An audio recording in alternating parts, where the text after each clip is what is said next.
Hi friends, it's Grace and welcome back to another video. Today I'm going to be doing a tier ranking of every Wheel of Time book.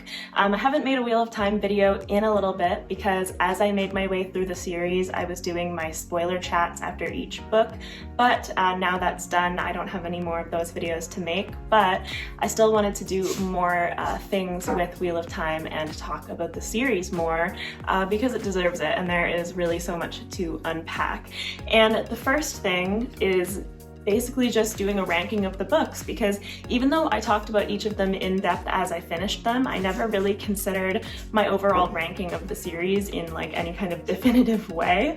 I know which books I loved more and which ones I didn't like so much, but a few people have asked me how I would rank them, and I was thinking about it and I thought that I should do this. So basically I am like dividing them up into categories. Obviously that's how this works, but I've renamed them. So basically the bottom one is a little bit of a spoiler alert for this ranking, but the bottom one is just called Crossroads of Twilight because, like, sorry Crossroads of Twilight, but that was the like unequivocal worst book in the series for me.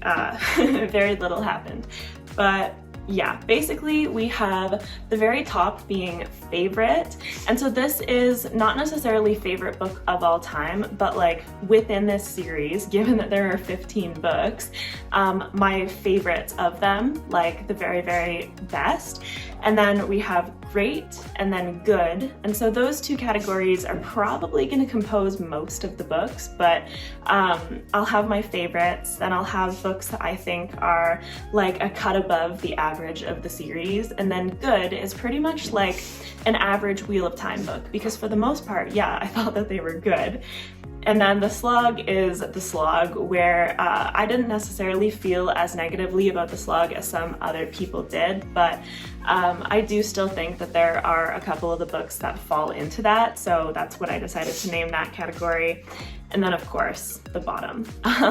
But with that said, I think I'm just gonna do this in order from New Spring all the way through to the end of the series, and this video will have some spoilers. I'm gonna try and not go too heavy on the spoilers, but in order to talk about the entire series and why I have things ranked the way that I do, I am going to talk about like things that happen in the books that made me either love them or, like, you know, basically what defines my feelings about these.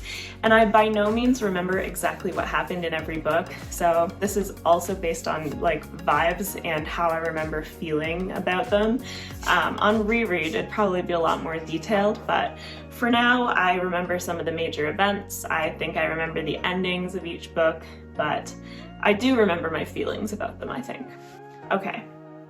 So, first up is New Spring, and obviously in publication order that is not the first book, but it does take place first.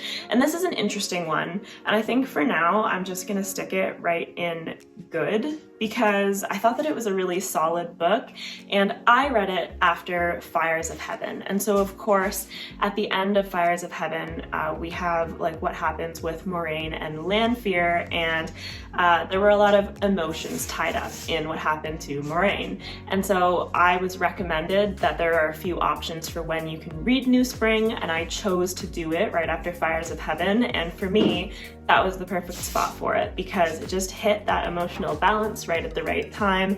I was very interested in learning what happened between Moraine, Swan, Lan, like etc. back in the day, the origin of this whole like Dragon Reborn quest. And yeah, I thought that it was a really, really cool book. It is one of the shortest ones, so it was pretty easy to get through, and it was good. Now, Eye of the World is also interesting because I know that a lot of people really, really like Eye of the World, understandably, and I think that for now I'll put, oh no, now they're out of order. I think I'm gonna put it in good above New Spring. Oh, hello? Okay, because I really enjoyed Eye of the World. Obviously, as the introduction to the series, it hooked me enough that I was excited to keep going. But at the beginning, it did remind me a lot of Lord of the Rings, and I know that that's not an original thing to say. I know that a lot of people think that, but it wasn't as engaging. Like, although I did start to enjoy it more. I enjoyed the character interactions. I enjoyed a lot of stuff with like Matt and Rand on the road, and the thing is that it did build up well, but the ending didn't really make any sense to me. I still am not sure that I know what happened at the ending of Eye of the World, but I still did like it. So, and I think that it was a really, really good introduction to the series in doing some heavy lifting for further books. Now, next up we have The Great Hunt, and I am gonna put The Great Hunt in great, no pun intended, because I remember basically feeling like after finishing Eye of the World, that when I started The Great Hunt, we like hit the ground running.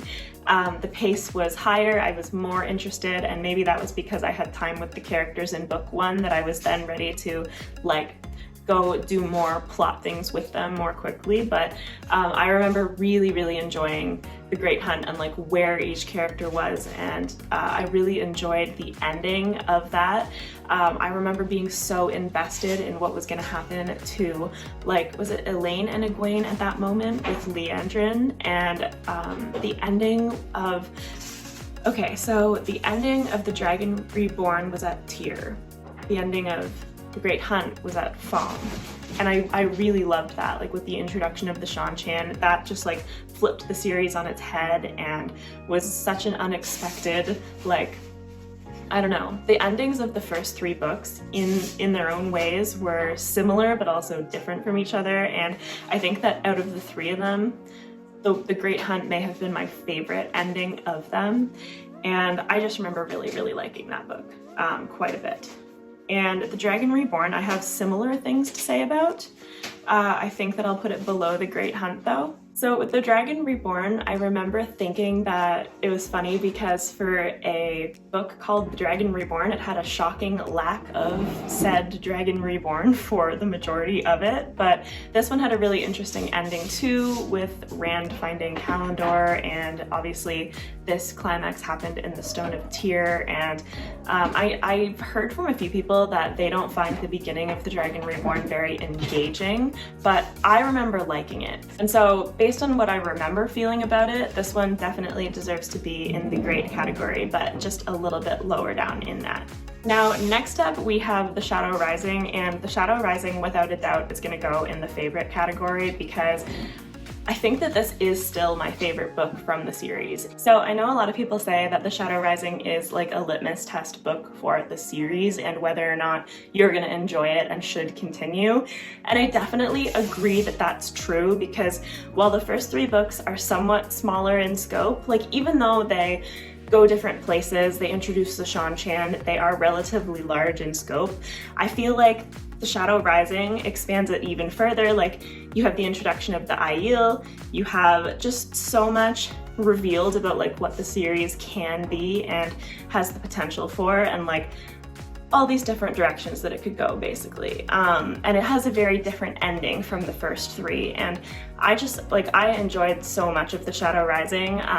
One thing also that I really, really loved about it was Perrin's storyline. So I didn't really enjoy Perrin and Fail in The Shadow Rising at all, but I did love Perrin's storyline in itself, returning to the Two Rivers and fighting there. And like, that's one of my favorite tropes, I think, in fantasy, is when a character leaves home, has all these experiences, and then comes back, and what happens when they do come back home. And yeah, I guess The Shadow Rising just had like a lot of a great combination of things that I love. It also has this great cover of Matt with his Ashendari, I think that's how you say it. And I loved his storyline in that book too. He didn't get as much of one as Perrin, but he kind of had the odd books. Perrin had the even books, but yeah, it's one that I remember, I think, the most fondly from the entire series, and I really look forward to experiencing it again someday. Now, next up we have The Fires of Heaven, which I think I'm gonna put in great above The Dragon Reborn, because I have a lot of fond memories of this one too, and I have, I think, somewhat less clear memories of exactly what happens within the boundaries of this book, but I remember Rand in Cairhien, I remember Mat fighting the battles outside of Cairhien, I remember what happens between Moraine and Lanfear very clearly, and there is so many, there are so many great things happening. I think that one major thing for me is that I don't really remember the timeline of what happens in the White Tower throughout this series.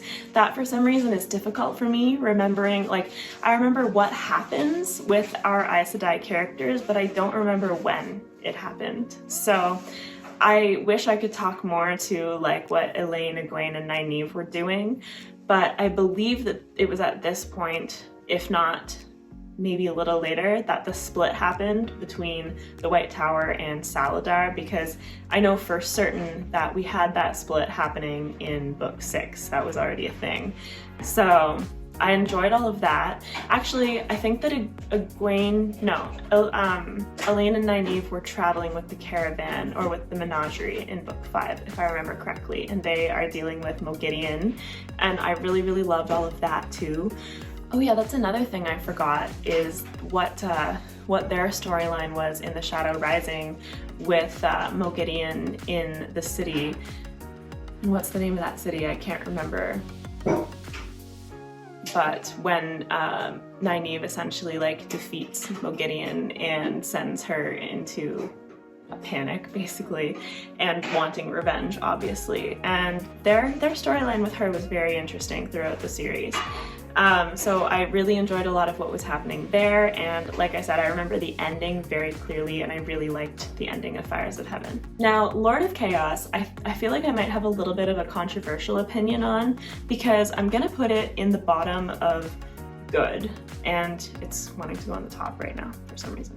Okay, I'm gonna put it there because Lord of Chaos is extremely long. I'm not sure if it's the longest book in the series, but it is up there, and it might be the longest book in the series, and it was, in a sense, a little bit of a disappointment for me, because people had told me that they thought I was gonna really love the ending of Lord of Chaos, and I enjoyed a lot of the stuff earlier on in the book leading up to it, like Nynaeve's discoveries and the things that were going on there, and I enjoyed kind of Rand and Perrin and Rand's internal struggles and everything, but I didn't really vibe with the ending, I guess. Dumai's Wells, I understand why it's a turning point in the series, and I understand why it's this huge event, but I guess that battle just didn't resonate with me. It wasn't to my personal taste, and I was so excited for this ending that ended up not being what I hoped it would be, and the book was so long that I thought that it was a little bit bloated and could have been shorter, so I'm just gonna say that it's solidly in good, because it had some really, really appealing elements, and then some things that just didn't appeal as much to me. Now, next up is A Crown of Swords, and this is widely acknowledged as the beginning of the slog. Most people will say that the slog happens from books 7 to 10. Some people say 8 to 10, and I would be one of those people, because I personally did not feel that A Crown of Swords was part of the slog. And so I think I'm going to put it maybe at the top of good. This is another one, as we start to get to the middle of the series, it's harder for me to remember the lines between books and what exactly was happening, but I remember enjoying A Crown of Swords so much, and it is shorter, so it was a little easier to get through. The ending of Crown of Swords, of course, has Rand taking up the Crown of Ilion, and it's referred to as the Crown of Swords, and I believe that it was at this point that Mat and Nynaeve and Elaine? No. Yeah. Had arrived in Ibu Dar and were looking for the Bowl of Winds, and Mat ends up all entangled with Tylan and everything else that happens in Ibu Dar, and Nynaeve had the attempt on her life by Moghedien, and I believe that all of that happened in Crown of Swords, and I could be wrong about the exact timing, but I have fond memories of A Crown of Swords, and probably when I finish filming this, I'm gonna remember more things that happened in that book. But I thought that it was like really, really good, very enjoyable, and it was like easy to get through for me, definitely not a slog. But unfortunately, I can't say the same thing for The Path of Daggers. And this is another one where I don't really remember what happened in this book. And I don't have a lot of negative things to say about it, but I also don't have a lot of positive things to say about it, because this was one of the slow ones for me. I think that in this book was when we had Perrin meet like Queen Morghese, but not know that it was her because she was on the run from the Shan-Chan and the Children of the Light. And Perrin was like basically with Fail and roaming around the countryside and like getting his armies together. And I don't really remember what else happened in this book. That's the only thing that's coming to mind right now, which is not great. So I'm just gonna say that it's part of the slog and leave it at that. However, Winter's Heart, although generally acknowledged as part of the slog, and I did think that the first half of this book was pretty slow, I think Winter's Heart might have my favorite ending in the entire series. So it definitely gets a spot in good, and I may even put it ahead of a couple of these, because for me, the ending made it like very memorable, like more memorable for me. And so that was the one where we had Rand and Nynaeve like cleansing the power, and they like were sitting in this like basically side-our-siding bubble while the Forsaken tried to attack them. And that was like, I loved the way that it was written, I think, the jumping between perspectives, and it was so engaging and so like high stakes. I just like, I remember it so clearly. It's one of my favorite scenes in the entire series, and so that definitely gets some points. Crossroads of Twilight obviously is going to go in its own little category down there.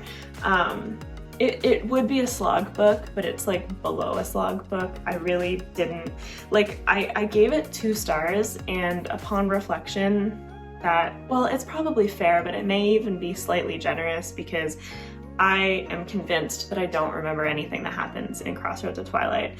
Like, if I looked up the wiki summary, I would be like, oh yeah, like I remember those events happening, I guess. But when you say Crossroads of Twilight, all I think about is that it was difficult to read.